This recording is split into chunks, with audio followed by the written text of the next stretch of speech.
We've got a news alert now. The border deal reached on Capitol Hill just moments ago calls for $1.3 billion for a physical barrier on the southern border. President Trump has called for $5.7 billion, so it remains to be seen if he's going to sign it.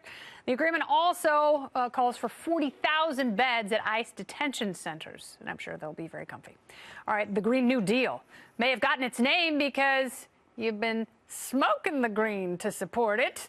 The bill has been taking a beating since it was unveiled by Congresswoman turned class president Alexandria Ocasio-Cortez, but top Democratic 2020 candidates all lining up to endorse it. Senators Amy Klobuchar, Kamala Harris, Cory Booker, and Elizabeth Warren have all endorsed the resolution, and Bernie Sanders is also backing the plan. Finally, someone who sounds crazier than me. Top Republicans calling the proposal a campaign gift for 2020. But will the Green New Deal help the GOP, or is that unrealistic, like the promises in the bill? Joining me now, Associate Professor of Economics at the King's College here in Manhattan, Brian Brenberg, is back. Brianomics. This is very funny. It's so expensive. It's absolutely ridiculous. We added it up last week, $80 trillion. Yeah, I don't even know how you add it up because there are so many vague pieces. I was thinking more like 100 trillion, but whatever. 80 trillion, no, it's 100 like trillion. 13 trillion to move the grid to all unicorn farts. And of course, 32 trillion Medicare for all, another 3 trillion UBI. Okay, so all of that is true.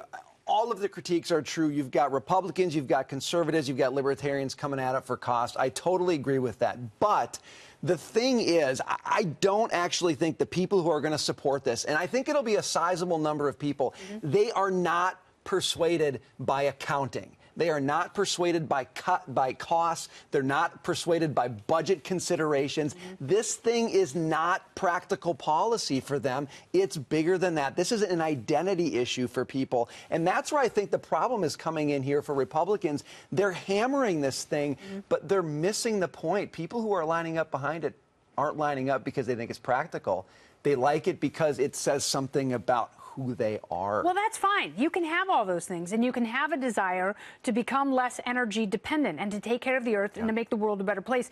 You don't need big government and multi-trillion-dollar deficits in order to make that happen. But I just think people are saying, yeah, you do, actually. You do. Look at the New Deal. How do we get things done in the run-up to World War II? Look at what sucks in the New Deal. It does. But that's the point, is that practical history doesn't matter. That's another thing that drives me crazy.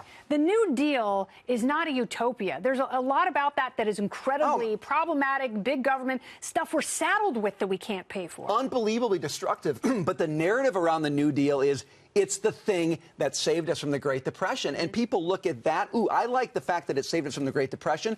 I like green. I want to be responsible. I want to be forward-leaning. Put those two things together. That looks like something I can get behind. This is not politics. It's more like religion than politics. I'm looking for something to identify with. That's very interesting. But again, Republicans are punching on, it's not practical. It's too costly.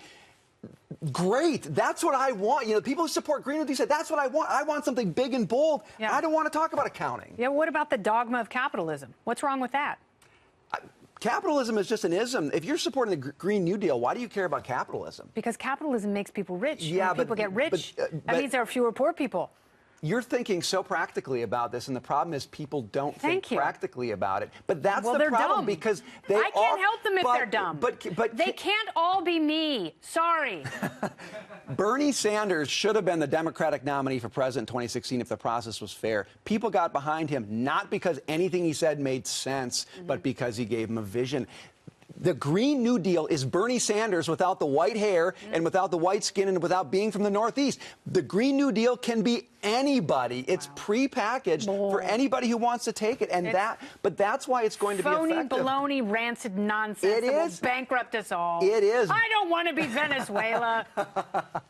Well, if all we have to say about it is that it's too costly and we don't offer an alternative vision for what the future might be. I have an alternative vision. That will be what we get. Go make your own thing. Get government out of the way. Boom! Brian Brenberg. Brianomics. Thank you so much.